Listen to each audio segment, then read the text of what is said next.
let's get this thing started. So voice as a channel within the context of a B2C consumer business. Yep. What does that like mean to you? What comes to mind? Yeah, it's become super interesting, I think, over the last few years, right? Like it used to be such a simple, ordinary interaction, right? You have someone picks up the phone, calls someone, and you pick up and you have a conversation, right?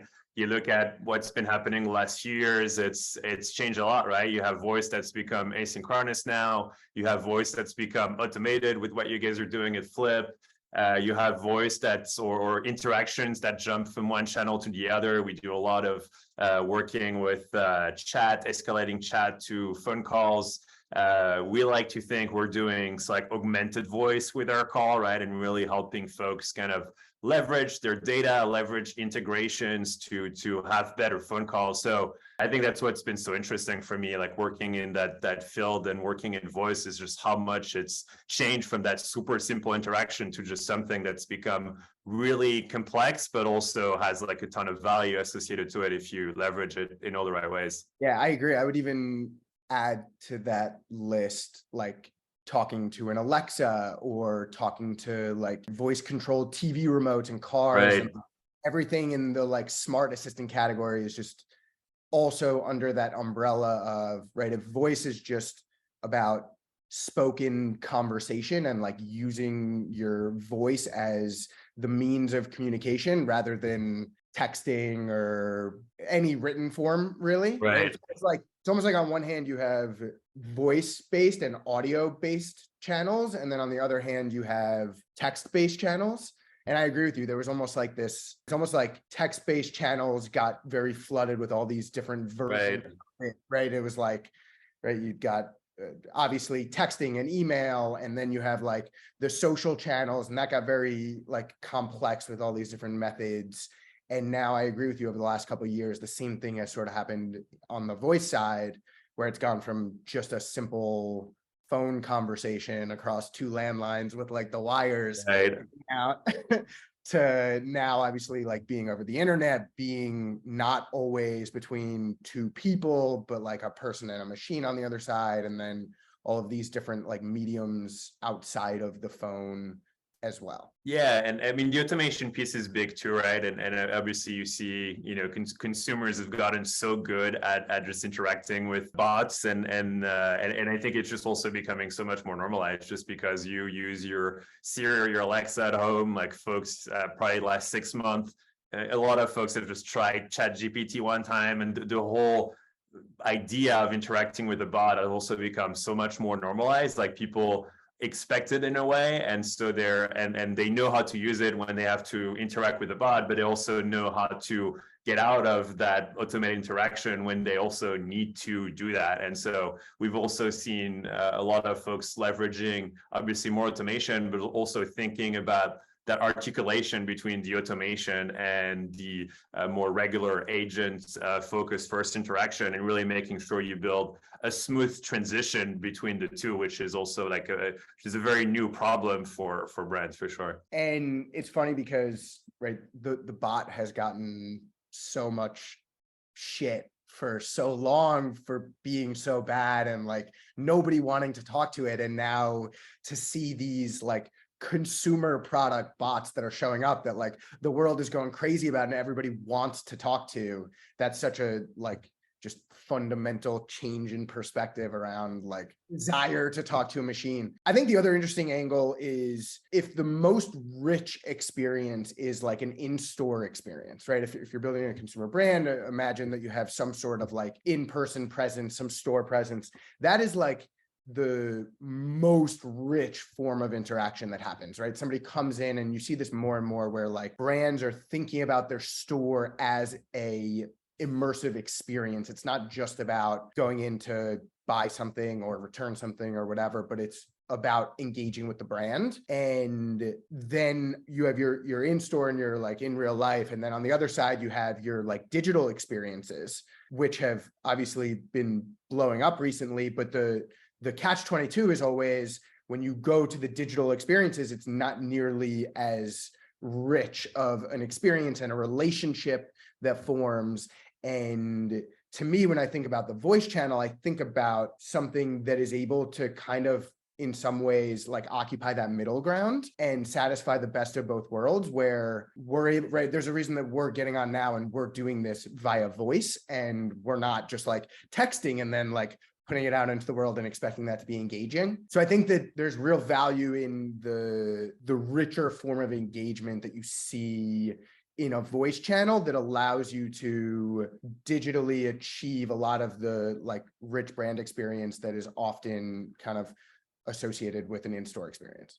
Oh yeah, absolutely. I think we saw a lot when COVID started, and all of those brands started reaching out to us of like figuring out, okay, like I realized that voice has this thing that none of my other channels have, is that I can actually have a tone, and I can actually show that I care, and I can actually have a conversation.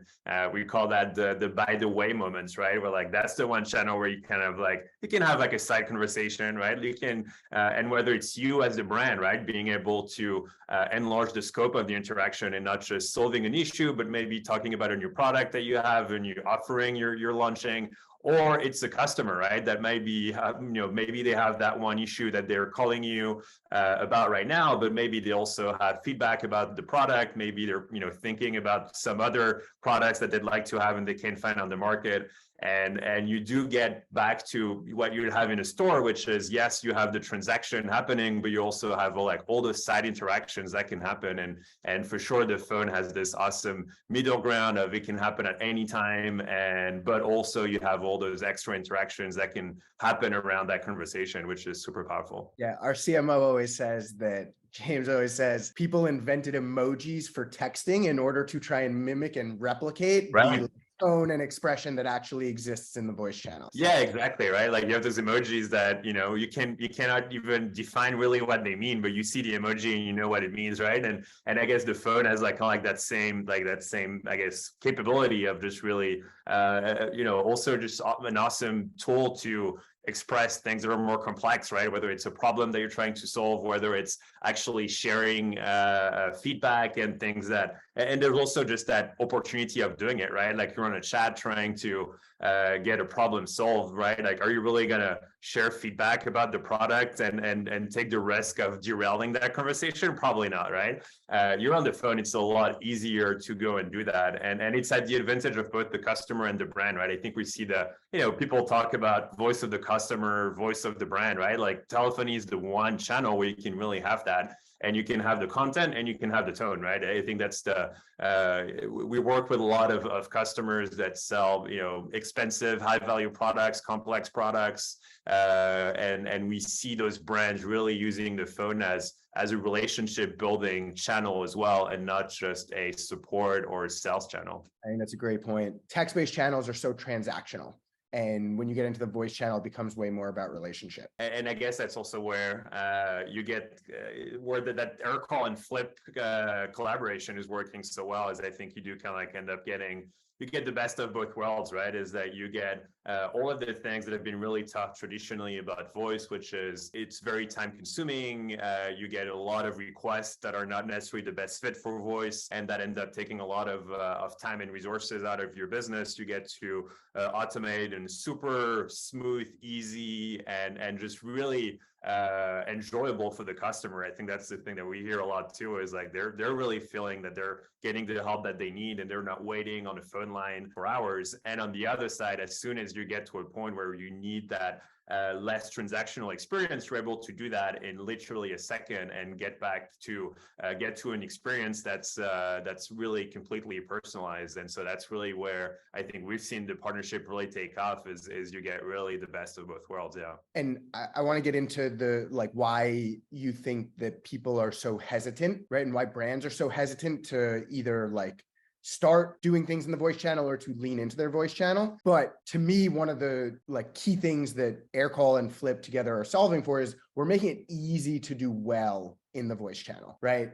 I think that a product that is quick and easy to set up with like a reasonable, rational business model that's not tying people down to crazy commitments, like all of that Right. is in the bones of each of our companies individually. And then at the product level, once kind of you're up and running, it's that element that you spoke of like being able to manage the volume well and handle different customers in different ways and make the most out of your agents that you have staffed in the channel. And then also things like, right, dealing with after hours, right? If you're not doing 24/7 service, being able to do that gracefully and not need to like go down that rabbit hole, reinvent the wheel, or deal with some kind of subpar experience is a big piece of it. Yeah, absolutely. I think it really is, you really give superpowers to these brands, right? Or you give them really the ability to really punch above their weight, right? You can be a small operation with just a couple folks on your customer service team and start offering round the clock support,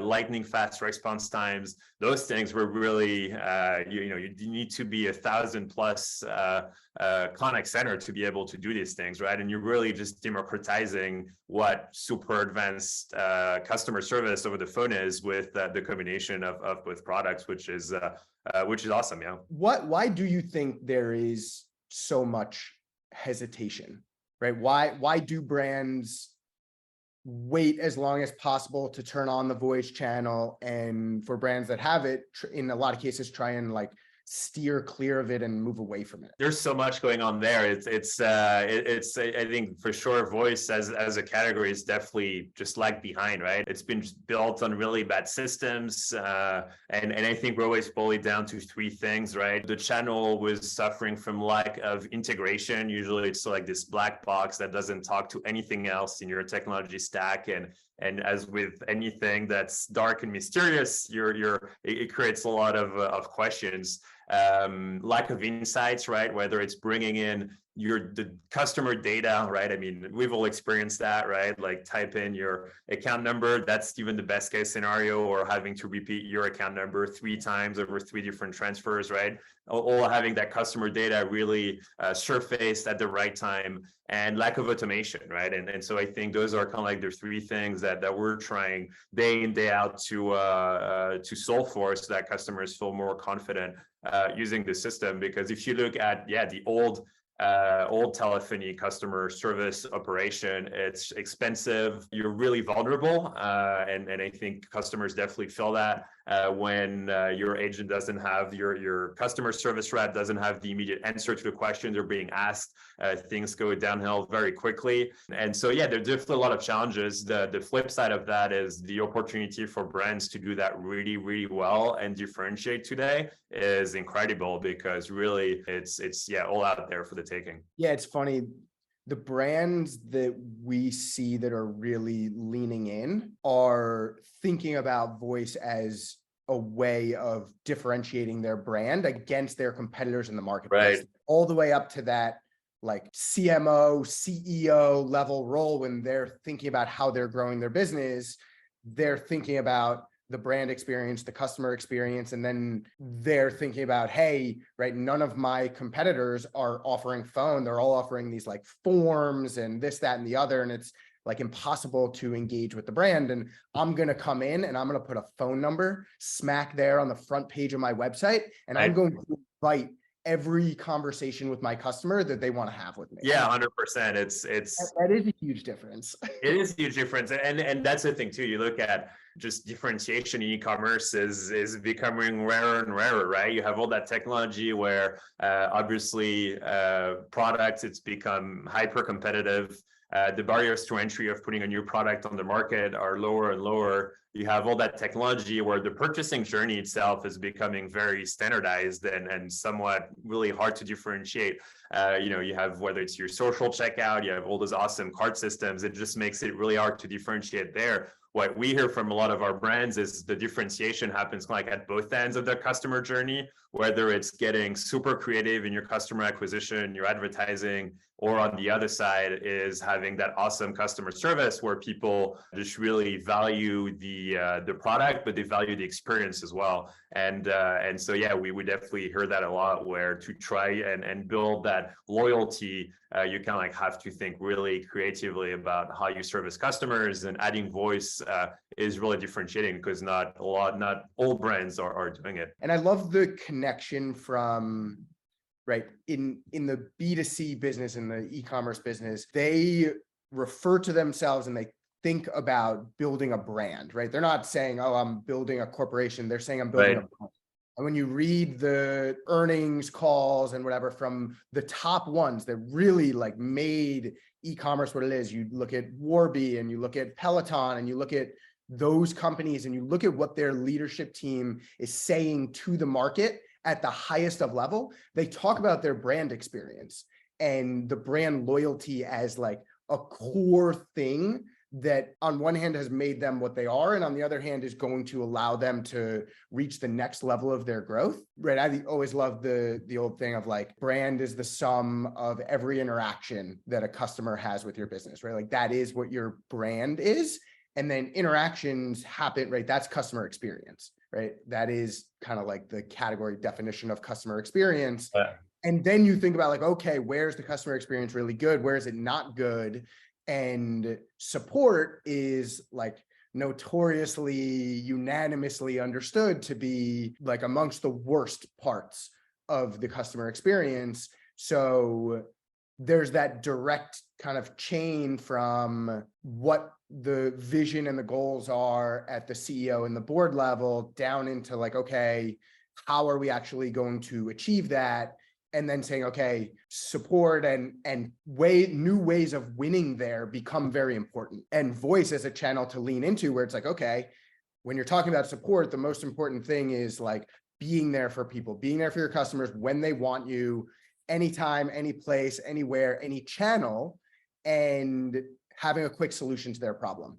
And being able to offer this new channel where the communication is faster than anywhere else.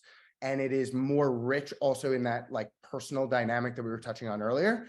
It has that very direct tie and just makes so much like logical sense. Yeah, definitely, and I love that image you took. Yeah, that's some of all the interactions, right? And like you can really start seeing the math behind it, right? Where on the one hand you have the really strong interactions build a lot of awesome customer experience and loyalty, and the really bad one do also a lot of damage to your brand. And where can you have those really strong interactions is probably over a phone call rather than the chat interactions. On the other hand, how do you save a really bad chat interaction is also probably by moving that interaction to something like a voice call where you kind of can repair the damage. So yeah, really like that image. A bit of a different sort of question for you. What do you think are the pitfalls, right? Of course, it's not right. It's not this magical, you press a button and your brand explodes and there's no work involved. Like for the companies that are investing in voice and are falling down and it's not working out for them, what are like the themes? What are the trends that you see there? What are the pitfalls that somebody looking to get started and it needs to be aware of and avoid? Yeah, it's we're always boiling down. It's the people and it's the technology, right? And so the first thing is yeah, people just using bad technology really, and especially for voice, right? Where you have the front end and how usable is your product to use day to day, especially in the context where a lot of folks now have all of their customer service teams working remotely, spread out between different geographies and regions. So having a system that's easy to use, easy to understand, really that helps adoption of the technology is for sure a big one. Obviously, you're over the phone, you're talking call quality is obviously a big topic. So the first one is obviously people choosing the right technology.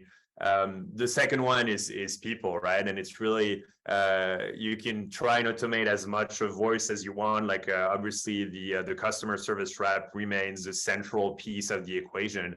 And it's mostly training, right? Because we're talking about this earlier, right? Like as a customer service rep, you're also very vulnerable on a phone call. And so having all of that training before you can really start putting your reps on the phone ready to handle those interactions goes a long way, right? And when you get to do those two things really well, you have that strong training, and then you leverage the technology. That's where people get set up for success. But you can't blank on one or the other. You really need to have both of those things working for you. I agree 100%. And what I would add is you can focus in, right? There's a lot of different pieces of the puzzle to make it really all work and all hum. So I would advise set expectations accordingly up front, right? Like if you only have reduced hours where people are available, like make that visible where somebody is finding your phone number, right? So don't have somebody call and then hit the voicemail and they thought that they were getting somebody. To the extent that you can, right, communicate like holidays and busy periods, right? Just do everything that you can to set expectations up front. I've even seen people that are getting started with the voice channel where they'll put like a beta thing next to their phone number. Yeah.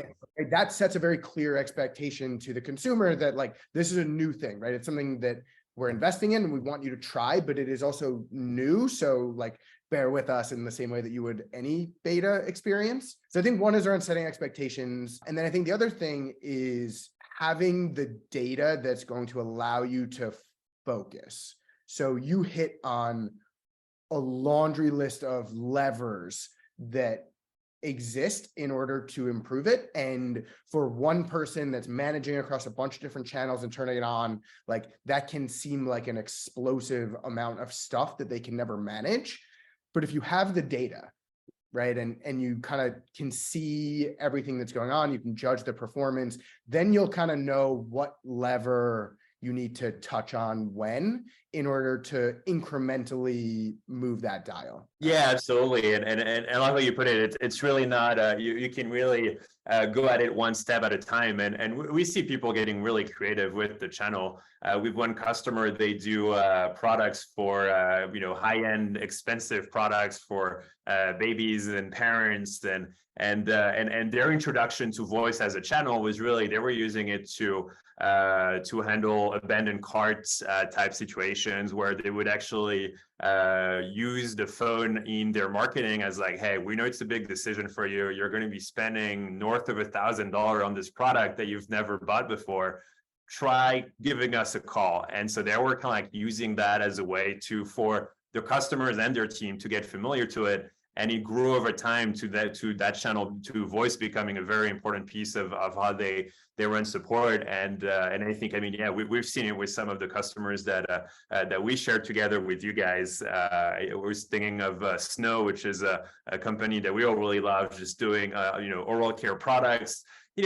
Products where people have questions, right? And it's really not a straightforward purchase. I was actually just looking at their website right as you were speaking, and as you were saying, right, like in their navigation bar, right at the top, you have the phone number, and they're trying to get you to call because they know that's how they're going to get the business, right?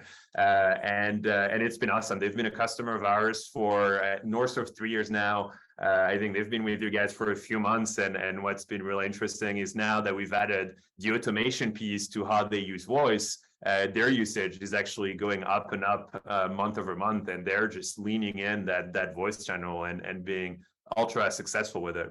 And they 100% use it as a sales channel, and they're Right. able to directly track the revenue that's being generated from the voice channel. So you're right, they're using it not only as the right, you can imagine the digital store associate, right? So somebody's on your website, they're browsing your offerings, and then being able to pick up the phone and call is the same thing as hailing over somebody that's in the store and asking them some questions, being reassured that you're making the correct purchase. Snow has also used voice as an outbound channel. Brands do a lot around cart abandonment, and that is typically happening through SMS or through email. Snow, I apologize if I'm divulging trade secrets here, but they've seen a massive increase by their cart abandon follow-up being a voice conversation, right? Because of all of those things that we've touched on, where they're able to have a more rich dialogue, they're able to build trust, get to know the person, and answer really what is at the root cause of what might be holding them back. And they see amazing conversion rates there as well. Yeah, definitely. And I think that's it is yeah, you can get really creative and in a way you can have fun with it and really and really try things. And we've seen one thing that's interesting when we look at our customer base, and we see that folks that run a subscription business model, whether you're talking software or or consumer goods, do tend to lean in on the phone as a channel a lot more. And interestingly, what we're seeing, and it's a very, topical 2023 conversation of really how important customer retention and repeat purchases have become, is every business starts to operate like a subscription business. And whether or not your customer is subscribed, like, you're really trying to get that repeat purchase engine going. And so we're seeing more and more of our customers really leaning in the phone as this like reactivation channel, and a lot of them are definitely being very successful with it.